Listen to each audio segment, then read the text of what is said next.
आज हमने bus stand ढली का जो है निरीक्षण किया है और हमारे साथ rural development minister Anirudh Singh ji और पीडब्ल्यूडी मिनिस्टर विक्रमादित्य सिंह जी भी साथ रहे। और ये जो जंक्शन है, जो ये पॉइंट है, ये बहुत इम्पोर्टेंट पॉइंट है क्योंकि सारा शिमला का जो अपर एरिया है वो यहीं से डिलीवर होता है। तो इसलिए इसको बनाने का फैसला हुआ था और 17 करोड़ रुपए की इसकी एस्टिमेटेड कॉस्ट थी और लगभग 13 करोड़ रुपए के आसपास राशि में इसको कंप्लीट किया गया है।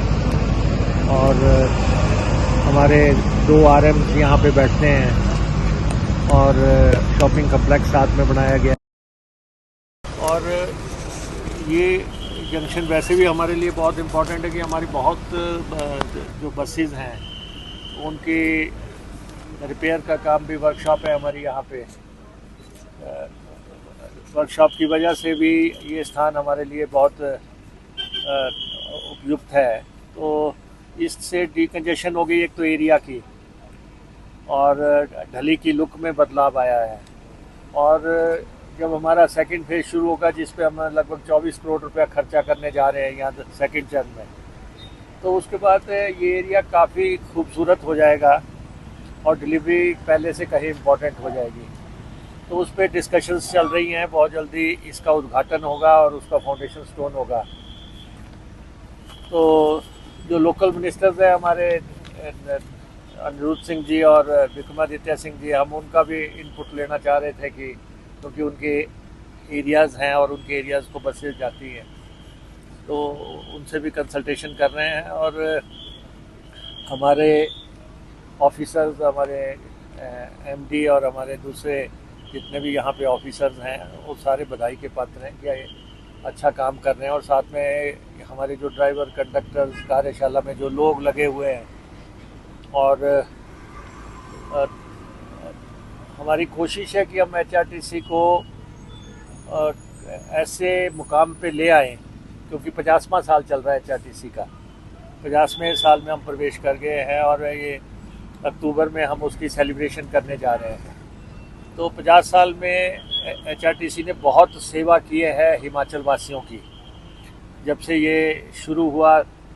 और पूरे हिमाचल में, क्योंकि ना तो रेलवे का सफ़र है, ना ही यहाँ पे हवाई सफ़र है, अल्टरनेट मोड ऑफ ट्रैफिक नहीं है, ट्रांसपोर्ट नहीं है, तो इसलिए HRTC की जो सेवा रही है उसको हम सबको अप्रिशिएट करना चाहिए, सारे हिमाचल प्रदेश के लोगों को।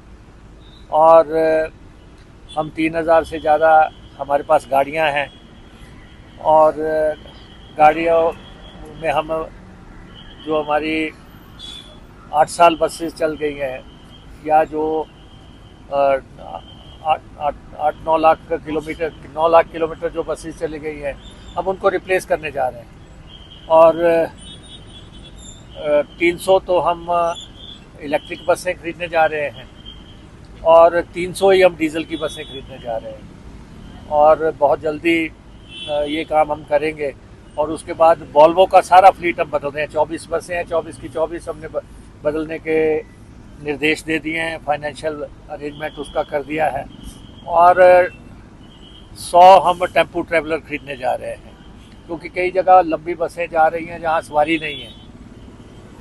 तो HRTC को देखने का नज़रिया लोगों को बदलना पड़ेगा, क्योंकि कुछ लोग सोचते हैं कि इसको कमर्शियली चलाया जाए।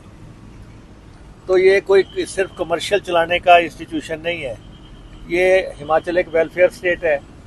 हमें अपने लोगों को जो है उनके गंतव्य स्थलों पे पहुंचाना है। जितने भी लोगों को रियायती सफ़र है या कुछ लोगों को मुफ्त सफ़र है, वो कैटेगरीज़ है 27 के आसपास कैटेगरीज़ हैं जो इनको हम फीड कर रहे हैं और उनको रोज़ हम सुविधा देते हैं। और उसके बाद घाटे के जो रूट है वो सारे HRTC उठा रही है। जहाँ कोई नहीं जाता वहाँ HRTC जाती है। तो देखने में तो लगता है कि भाई आम ट्रांसपोर्टरों से इसको इसकी तुलना क्यों नहीं हो रही है। पर जब हम रियायती सफ़र देते हैं, जब हम घाटे की रूट चलाते हैं और दूर दराज दुर्गम कबायली इलाके में बसें हमारे लोग लेके जाते हैं, हमारे ड्राइवर जो है जान जोखिम पे में हथेली पे रख के जो है बसेस लेके जाते हैं और कहाँ कहाँ लेके गए हैं। अगर आप फोटोग्राफ देख के भी लोगों का दिल दहल जाता है, जहाँ जहाँ बसेस लेके जाते हैं हमारे ड्राइवर्स। तो इसलिए और लेकिन ये है कि हम सिर्फ इसको कमर्शियली नहीं चलाते, लोगों को नौकरियां भी दी हैं और हम सबसे पहले ओपीएस लागू करने वाले हैं। हमने एचआरटीसी में ओल्ड पेंशन स्कीम लागू की। हमने जो प्रदेश सरकार के वेजेस हैं वो हम इम्प्लीमेंट कर रहे हैं। हम प्राइवेट ट्रांसपोर्टर्स की तर्ज पे जो है कम दाम के ड्राइवर कंडक्टर्स नहीं है हमारे से ही जो मूल्य दिया जाना है ड्राइवर्स को, कंडक्टर्स को, कार्यशाला के लोगों को, वो हम देते हैं। तो इसलिए कई तरह के मसले हैं, लेकिन एचआरटीसी ने इस महीने जो है 70 करोड़ रुपया अर्न किया है और उसके लिए भी मैं अपने सारे स्टाफ को बधाई देना चाहता हूँ कि जिस तरीके से हमने अर्निंग इसकी बढ़ाई है।